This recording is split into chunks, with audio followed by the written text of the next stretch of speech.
உண்மையிலே இந்த தீர்ப்பு வரவேற்கப்பட வேண்டிய ஒரு தீர்ப்பு.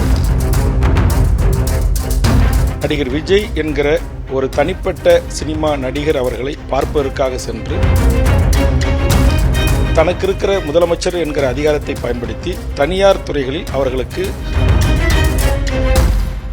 காவல் நிலைய மரணங்கள், நீதிமன்ற காவல் மரணங்கள், இப்படி உண்மையிலே இந்த தீர்ப்பு வரவேற்கப்பட வேண்டிய ஒரு தீர்ப்பு. தமிழ்நாட்டில் லட்சோப லட்ச இளைஞர்கள் ஒவ்வொரு ஆண்டும் டிஎன்பிசியின் ஊடாக தேர்வு எழுதி தங்கள் திறமையின் அடிப்படையில் அரசு பணிக்காக இலவு காத்து கிளி போல் காத்திருக்கிறார்கள். இதற்காக தங்களுடைய 24 மணி நேரத்தில் 20 மணி நேரத்திற்கு மேலாக பல்வேறு பயிற்சி நிலையங்களுக்கு சென்று பயிற்சி எடுத்துக் கொள்கிறார்கள். அதற்காக பணம் செலவு செய்கிறார்கள். இரவு பகல் பாராமல் அவர்கள் கண்விழித்து படிக்கிறார்கள். இதற்காக பல நூறு புத்தகங்களை தேடி தேடி படித்து எப்படியாவது நாம் அரசு பதவிகளை நேர்மையான முறையில் கைப்பற்ற வேண்டும் என்று ஆவலோடு காத்திருக்கிற அந்த லட்சக்கணக்கான மாணவர்களின் உணர்வுகளின் வெளிப்பாடுதான் இந்த மதுரை உயர்நீதிமன்றத்தின் தீர்ப்பு. இது வரவேற்புக்குரிய, போற்றுதலுக்குரிய ஒரு தீர்ப்பாக நான் பார்க்கிறேன். காரணம், நடிகர் விஜய் என்கிற ஒரு தனிப்பட்ட சினிமா நடிகர் அவர்களை பார்ப்பதற்காக சென்று அங்கு ஏற்பட்ட கூட்ட நெரிசலில் தள்ளுமுள்ளாகி மூச்சு திணறி ஒருவருக்குள் மிதித்து இறந்து போனார்கள்.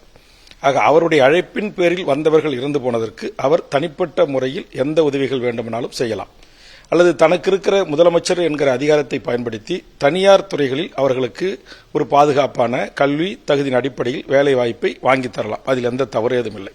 ஆனால் லட்சோப லட்ச இளைஞர்கள் படித்துவிட்டு தங்களுடைய வேலைவாய்ப்பு அலுவலகங்களில் பதிவு செய்துவிட்டு டிஎன்பிசியின் ஊடாக நேர்மையான வழியில் நமக்கு ஒரு வேலை கிடைக்காதா என்று காத்து கிடந்த மாணவர்களுக்கு அந்த வேலை கிடைக்காமல் ஒரு வேலை சுமார் 85,000 மாணவர்களுடைய அந்த டிஎன்பிசியினுடைய சீனியாரிட்டி பட்டியலிலிருந்து பின்னுக்கு வருவதாக ஒரு புள்ளி விவரங்கள் சொல்லுகிறது.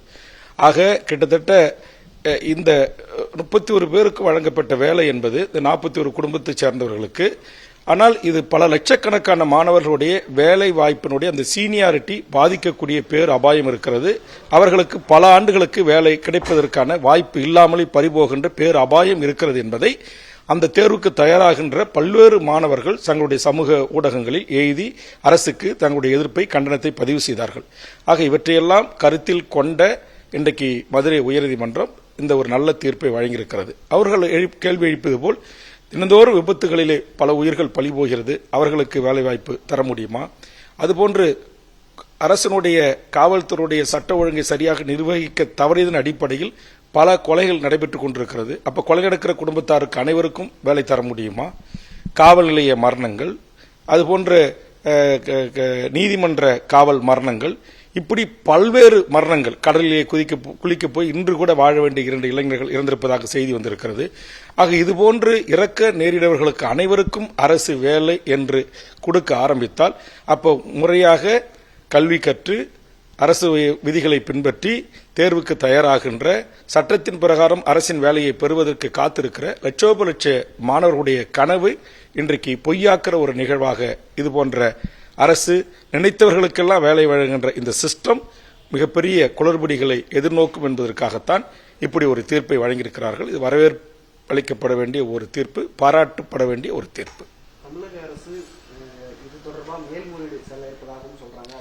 என்னை பொறுத்தவரையில் இதே உச்சநீதிமன்றம் கோடிட்டு காட்டியிருக்கிற இந்த விடயங்களை உச்சநீதிமன்ற நீதியரசர்களுக்கும் எடுத்து சொல்லுகின்ற போது நிச்சயமாக உச்சநீதிமன்ற நீதியரசர்கள் இந்த தீர்ப்பை உறுதி செய்வார்களே தவிர மறுபரிசீலனைக்கு உத்தரவிட மாட்டார்கள் என்பதுதான் என்னுடைய ஒரு கணிப்பாக இருக்கிறது.